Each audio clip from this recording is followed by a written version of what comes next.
വനിതാ ഡോക്ടർ ജീവനൊടുക്കി HODയുടെ പീഡനം മൂലമെന്ന് ഭർത്താവ്. ഓക്കെ, ഇവരുടെ പേര് ഡോക്ടർ ലക്ഷ്മി പണിക്കർ എന്നാണ്. പിന്നെ എന്തോ റേഞ്ചിലായിരുന്നു, ഷീബ റേഞ്ചൽ എന്നാണ്, അങ്ങനെയാണ് ഇവരുടെ വേറൊരു പേരും കൂടെ. കാരണം എന്താണെന്ന് വെച്ചാൽ ഇവർ പ്രണയവിവാഹമായിരുന്നു, ക്രിസ്ത്യാനിയായിരുന്നു ഹസ്ബൻഡ്. അങ്ങനെ ഇപ്പോൾ പേരും കാര്യങ്ങളൊക്കെ മാറ്റിയിട്ടുണ്ടായിരുന്നു. ഇപ്പം ഇവർ 30, ഒരിടത്ത് ന്യൂസിൽ പറയുന്നത് 30, ഒരിടത്ത് പറയുന്നത് 34 പറയുന്നത്. എന്തായാലും അവർ അമിതമായ ജോലിയും കാര്യങ്ങളൊക്കെ കൊണ്ട് അവർക്ക് ഡ്യൂട്ടി എന്താ പറയുക 12 മണിക്കൂറാണെങ്കിൽ അവർക്ക് ഓവറായിട്ട് ഡ്യൂട്ടിയും കാര്യങ്ങളൊക്കെ കൊടുക്കുന്നു. അതിൻ്റെ പ്രഷറൊക്കെ കാരണം അവർ ജീവൻ ഒടുക്കിയെന്നാണ് പറയുകയൊക്കെ ചെയ്യുന്നത്. അപ്പം ഭർത്താവ് അന്ന് തന്നെ ഒരു പോസ്റ്റും കാര്യങ്ങളൊക്കെ ഇടുകയൊക്കെ ചെയ്തിട്ടുണ്ടായിരുന്നു. അപ്പോൾ നമുക്ക് അതിലോട്ട് വരുകയൊക്കെ ചെയ്യാം. ഒന്ന് ആലോചിച്ച് നോക്കി, മരിച്ച അന്ന് തന്നെ ആരെങ്കിലും പോസ്റ്റ് ഇടുമോ? ഇവിടെ ഒരു സ്പെല്ലിംഗ് മിസ്റ്റേക്ക് പോലെ ഫീൽ ചെയ്യുന്നുണ്ട്. പുള്ളി പിന്നെ രാഷ്ട്രീയക്കാരനാണ്. പുള്ളി രാഷ്ട്രീയക്കാരനും കാര്യങ്ങളൊക്കെയാണ് ഇവിടെ സംസാരിക്കുകയൊക്കെ ചെയ്യുന്നുണ്ട്.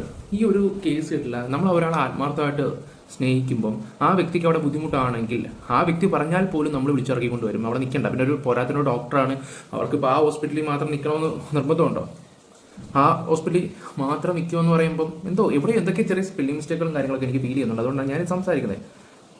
അപ്പോൾ പാലാ മാസ്ലിവിള മെഡിസിറ്റി ഹോസ്പിറ്റലാണ് ഈ പറയുന്നത് അവർ ജോലിയൊക്കെ ചെയ്യുകയൊക്കെ ചെയ്യുന്നത്. അപ്പോൾ അവിടെ എല്ലാവരും മോശം അഭിപ്രായം പറയുന്നുണ്ടെന്ന് ഇപ്പോൾ ന്യൂസിലൊക്കെ പറയുന്നുണ്ട്. ന്യൂസിൽ എന്ന് പറഞ്ഞാൽ വലിയ ന്യൂസിലും വലിയ ചർച്ചാ വിഷയം ആയിട്ടില്ല ഈ ഒരു സംഭവം. നമുക്കതിൽ അതിനെക്കുറിച്ചൊന്ന് ജസ്റ്റ് ഒന്ന് ഓടിച്ചിട്ട് ഒന്ന് സംസാരിക്കാം. അപ്പോൾ ഞാൻ സംസാരിക്കാൻ വന്നൊരു കാര്യം എന്ന് വെച്ചാൽ ഇയാൾ അന്ന് പോസ്റ്റും കാര്യങ്ങളൊക്കെ ഇട്ടിട്ടുണ്ടായിരുന്നു. അത് ആ പോസ്റ്റിൽ തന്നെ ആണെങ്കിലും എന്തോ ഒരു പന്തികേട് ഫീൽ ചെയ്യുന്നുണ്ടായിരുന്നു. ഇയാളുടെ അക്കൗണ്ട് പ്രൈവറ്റ് ആയിട്ട് കിടക്കുകയാണ്. ഞാനൊരു ന്യൂസിനകത്ത് കണ്ടിട്ടുണ്ടായിരുന്നു. ഓക്കെ, എന്തായാലും നമുക്ക് ജസ്റ്റ് അതിലോട്ടൊന്ന് പോവാം. ആദ്യം ഞാൻ ആ ന്യൂസ് ചാനലൊന്ന് വെച്ച് തരാം. പുള്ളി പറയുന്ന ഒന്ന് കേൾക്കാം.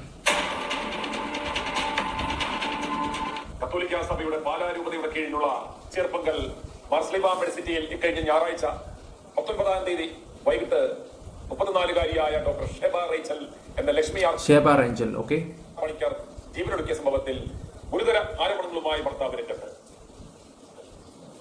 മാർസ്ലിബ മെഡിസിറ്റിയിൽ തന്റെ ഭാര്യയെ ഒരു ഓഹ് പോലും കൊടുക്കാതെ ഇട്ട് കൊല്ലാക്കൊല ചെയ്യുകയായിരുന്നു എന്നും HODക്കെതിരെ ആത്മഹത്യാ പ്രേരണ കുറ്റത്തിന് കേസെടുക്കണമെന്നും ഭർത്താവായ Subin B Varghese Facebook post ഇട്ടു. ഫേസ്ബുക്കിൽ പോസ്റ്റ് ഇടാതെ ആദ്യം കൊണ്ട് ചെയ്യേണ്ടത് കൊണ്ട് കേസ് കൊടുക്കുക വേണ്ടത്. താങ്കളൊരു പ്രവർത്തനമല്ലേ? ഈ ഒരു വ്യക്തി കാണുന്നുണ്ടെങ്കിൽ നിങ്ങളൊരു പ്രവർത്തനമാകുമ്പോൾ നിങ്ങൾ ആദ്യം കൊണ്ട് കേസ് കൊടുക്കുക വേണ്ട. എന്നിട്ട് കേസ് കൊടുത്തു എന്നുള്ള പോസ്റ്റും കാര്യങ്ങളും ഇടും. അതാണ് കുറച്ചും കൂടെ നല്ലത്. നിങ്ങളൊന്ന് ആലോചിച്ച് നോക്കിയേ. ഇപ്പൊ എന്റെ ഭാര്യയാണ് അവിടെ ബുദ്ധിമുട്ടോടെ നിൽക്കുവാണെങ്കിൽ നീ അവളെ ജോലിക്ക് ഇവിടെ നിൽക്കേണ്ട, ഞാൻ പോരാൻ പറയും. എനിക്കിപ്പോ ജോലിയും കൂലി ഇല്ലെങ്കിൽ ഒരു വിഷയമല്ല. എക്സാമ്പിൾ ആണ് പറയുന്നത്. ഈ വ്യക്തി രാഷ്ട്രീയക്കാരനാണ്. അപ്പൊ അവന്റെ സ്ഥാനത്ത് ഞാനായിരുന്നെങ്കിൽ നീ വരാനേ ഞാൻ പറയത്തുള്ളൂ. എന്തിനാ അവിടെ നിൽക്കുന്നേ? എന്തിനാ അവിടെ നിൽക്കേണ്ട ഒരു ആവശ്യമില്ല. ഒന്നാമത് ഡോക്ടറാണ്. ഇത്ര നിങ്ങളൊന്ന് ആലോചിച്ച് നോക്കി. ഒരു ഡോക്ടർ ആവാന്ന് പറയുമ്പോൾ എത്രമാത്രം ഇതാണെന്ന് നിങ്ങളൊന്ന് ആലോചിച്ച് നോക്കി. ആ വ്യക്തി അവിടെ അല്ലാതെ വേറെ ഒരുപാട് സ്ഥലങ്ങളുണ്ട്. സിമ്പിളായിട്ട് കയറി പോവും. ഇതിന് എന്താ പറയേണ്ടത്? ആദ്യം പറയേണ്ടത് ഈ ഭർത്താവ് എന്ന് പറയുന്ന വ്യക്തിയാണ്. പിന്നെ ഇത് തന്നെ ആണോ കാരണമെന്ന് അറിയത്തില്ല. ഹോസ്റ്റലിൽ മരിച്ചതായിട്ടാണ്, ഞാനവിടെ പറയുന്നില്ല, മനസ്സിലായി കാണുമല്ലോ. ചാനലിൽ കൂടെ ചില കാര്യങ്ങളും ചില വാക്കുകളൊന്നും ഉപയോഗിക്കാൻ പറ്റത്തില്ല. അതുകൊണ്ടാണ് ഞാൻ പറയുന്നത്. അപ്പം അങ്ങനെ ഒന്നും സംഭവിക്കുമ്പോൾ നിങ്ങളൊന്ന് ആലോചിച്ച് നോക്കി. ഇതാണോ വിഷയം? ഇതാണ് ഇവിടുത്തെ വിഷയം കാര്യങ്ങളെന്നാണ് ഞാൻ ചോദിക്കുന്നത്. ഓക്കെ, എന്തായാലും നമുക്ക് ബാക്കിയൊന്ന് കേട്ട് നോക്കാം. എന്നിട്ട് ഹോസ്പിറ്റലിന്റെ മണ്ടയ്ക്കായിട്ട് വെക്കുവാണോ ഇനി ഞാൻ പറയാൻ നോക്കും. മരിക്കുന്നതിന് മുമ്പ് ഇവർ ആരൊക്കെ വിളിച്ചിട്ടുണ്ട്, ഇവരുടെ വീട്ടിൽ എന്തെങ്കിലും പ്രശ്നം ഉണ്ടായിട്ടുണ്ടോ, അതായത് ഈ പെൺകുട്ടിയുടെ വീട്ടിൽ വിളിച്ചിട്ട് ചെറുക്കൻ്റെ കാര്യങ്ങളും എല്ലാം സംസാരിച്ചിട്ടുണ്ടോ? ഇവർ ലവ് മാരേജ് ആയിരുന്നു. വീട്ടുകാരുടെ എന്താ പറയണ്ടേ സമ്മതത്തോടെ തന്നെ ആയിരുന്നു. ഇവർ നായരും ഇവൻ ക്രിസ്ത്യാനിയുമായിരുന്നു. പക്ഷെ ഇപ്പൊ വന്നിട്ട് ഈ പോസ്റ്റും കാര്യങ്ങളും ഇടുന്നോട് എനിക്ക് വലിയ യോജിപ്പും കാര്യങ്ങളൊന്നും ഇല്ല. ഇവരുടെ വീട്ടിൽ എന്തെങ്കിലും പ്രശ്നം ഉണ്ടായിട്ടുണ്ടോ, ഇവർ തമ്മിൽ എന്തെങ്കിലും വിഷയം ഉണ്ടല്ലോ, ആദ്യം ഇവിടെ വീട്ടുകാരോട് സംസാരിക്കണം, ഫോൺ ചെക്ക് ചെയ്യണം. ഇങ്ങനെയുള്ള ഒരുപാട് കാര്യങ്ങളൊക്കെ ഉണ്ട്. പിന്നെ ഇദ്ദേഹത്തിന്റെ ആ പോസ്റ്റിന്റെ ഓരോ വാചകങ്ങളൊക്കെ കാണുമ്പോൾ ഭാര്യയോട് ഇത്രയും സ്നേഹമുള്ളൊരു മനുഷ്യനെ ഇവിടെ എന്തൊക്കെയോ ചെയ്യുന്നു നടന്നുണ്ട്. ഞാൻ എന്റെ അഭിപ്രായമാണ് കേട്ടോ പറയുന്നത്. അത് എങ്ങനെയാണെന്ന് വെച്ചാൽ പുള്ളിക്ക് പ്രൂവ് ചെയ്യാം. നമുക്കിപ്പോൾ സോഷ്യൽ മീഡിയ വരുന്ന കാര്യങ്ങൾ, ഡൗട്ടും കാര്യങ്ങളൊക്കെ വരുന്നത് പ്രേക്ഷകരോട് പങ്കുവെക്കാം. അപ്പോൾ നിങ്ങൾക്ക് എന്തെങ്കിലും തോന്നിയിട്ടുണ്ടെങ്കിൽ നിങ്ങൾ അത് കറക്റ്റായിട്ട് എൻ്റെ മുമ്പ് കമന്റ് ബോക്സിൽ രേഖപ്പെടുത്തേണ്ടതും കൂടാണ് കേട്ടോ. നിങ്ങളുടെ അഭിപ്രായങ്ങൾ, നിങ്ങൾക്ക് എന്താണ് ഈ വിഷയത്തിൽ തോന്നുന്നതെന്ന് വെച്ചാൽ. സുബിനിട്ട പോസ്റ്റ് ഇപ്രകാരമായിരുന്നു.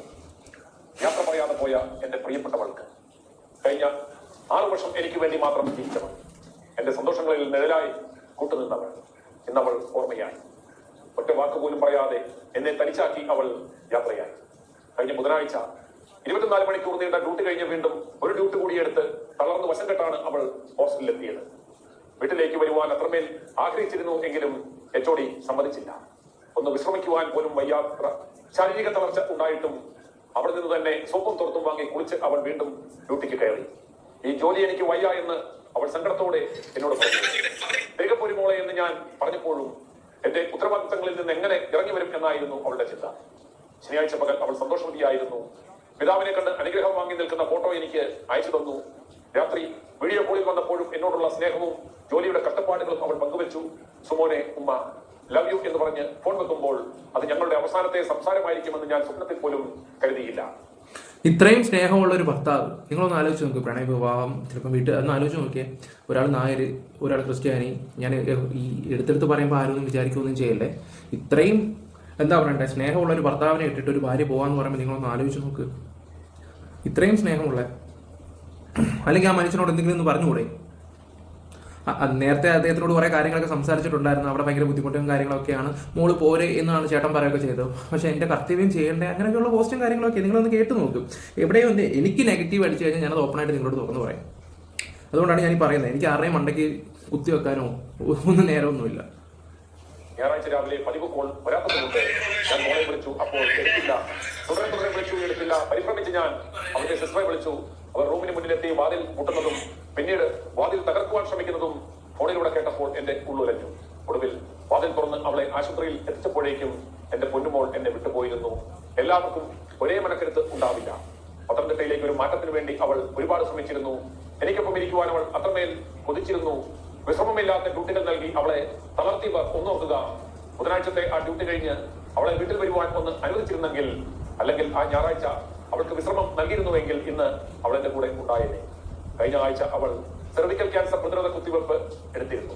ഇത്തരം വാക്സിനുകൾ എടുത്ത ശേഷം ചിലരിൽ മാനസികമായ അസ്വസ്ഥതകളോ തളർച്ചയോ ഉണ്ടാകാമെന്ന് അറിയുന്നു. അമിതമായ ജോലിഭാരവും ശാരീരിക തളർച്ചയും ഇതിനൊപ്പം ചേർന്നപ്പോൾ അവൾക്ക് താങ്ങാൻ കഴിഞ്ഞിട്ടുണ്ടാവില്ല. ഇനി അങ്ങനെ ഈ ജോലിഭാരം ഈ വാക്സിൻ എടുത്തതും കൂടെ എന്തിനാ ഇപ്പൊ ചേർത്ത് വെച്ചത്? അതുകൊണ്ടൊക്കെയാണോ? ഇതൊക്കെ അറിയാം എന്നുള്ളൊരു ഭാവത്തിലാണ് എല്ലാം. ഓക്കെ, ഞാൻ എന്താ പറയുന്നില്ല, എല്ലാം അറിഞ്ഞുകൊണ്ട് ചെയ്ത് വെച്ച പോലെ എന്താ പറയാ. അല്ല, എനിക്ക് എല്ലാം അറിഞ്ഞുകൊണ്ട് ഒരു മനുഷ്യനാ ഒരാളെ ജോലിക്ക് വിടുവോ? നിങ്ങളൊന്ന് ആലോചിച്ച് നോക്ക്. ഈ കുറിപ്പിൽ എഴുതാൻ കാണിച്ച ആ ഒരു സ്നേഹം ജീവിതത്തിൽ കാണിച്ചായിരുന്നെങ്കിലും നമുക്ക് കൺഫ്യൂഷൻ അടിച്ചു പോകുന്നുണ്ട്. ഞാനിത് ഫസ്റ്റ് ടൈം ഈ കേസ് ഞാൻ എല്ലായിടത്തും കൂടെ ഇങ്ങനെ നോക്കി തപ്പി പിടിച്ച് ഓരോരുത്തരുടെ വീഡിയോ ഓരോരുത്തരുടെ FB പോയി തപ്പി അവിടെ നിന്നൊക്കെ എനിക്ക് വീഡിയോ കിട്ടിയത്. അപ്പൊ എനിക്ക് എന്താ പറയണ്ട, ആകെപ്പാടെ കൺഫ്യൂഷൻ ആയിട്ട് ഇരിക്കുകയാണ്. ഇതിനെക്കുറിച്ച് കൂടുതൽ വിവരങ്ങളൊന്നും കിട്ടുന്നില്ല നമുക്ക്. എന്തായാലും ഈ ചാനലിൽ തന്നെ കൂടുതൽ അപ്ഡേറ്റും കാര്യങ്ങളൊക്കെ അവർ കൊടുക്കുമെന്നാണ് പറഞ്ഞത്. ഈ പോസ്റ്റ് കാണിക്കുന്ന ആ ഒരു സ്നേഹം ഉണ്ടല്ലോ, ആ എഴുതി കാണിക്കുന്ന ആ ഒരു സ്നേഹം ആ സ്ത്രീയുടെ അടുത്ത് കാണിച്ചിട്ടുള്ള, പുള്ളിയുടെ സംസാരം കേട്ട് കാണിച്ചായിട്ടാണ്. പക്ഷെ അത് എന്താ പറയണ്ടേ, കറക്റ്റായിട്ട് അവിടെ എത്തിയിട്ടുണ്ടോ എന്ന് പോലും ഒരു ഡൗട്ടാണ്.